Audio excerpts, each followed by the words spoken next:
বাংলাদেশে এখন 1,20,00,000-এরও বেশি মানুষ টিনধারী, মানে টিন সার্টিফিকেট নিয়েছেন।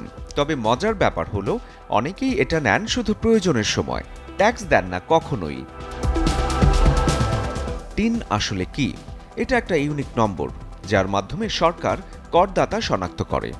শুনতে সিরিয়াস লাগলেও বিষয়টা কিন্তু লাইফস্টাইলের অংশ। ব্যবসা শুরু করতে ট্রেড লাইসেন্স নিতে গেলেই লাগবে টিন। সরকারি চাকরিতে মাসিক মূল বেতন 16,000 টাকার বেশি হলেই টিন বাধ্যতামূলক।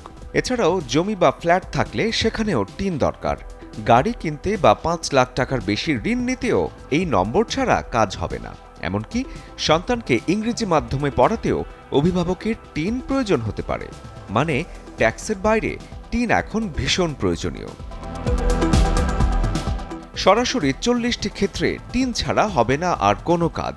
তাই শুধু টিন সার্টিফিকেট না নিয়ে নিয়মিত রিটার্ন জমা দেওয়াটাও গুরুত্বপূর্ণ, কারণ টিন নিয়ে অবহেলা করলে হতে পারে অহেতুক ঝামেলা।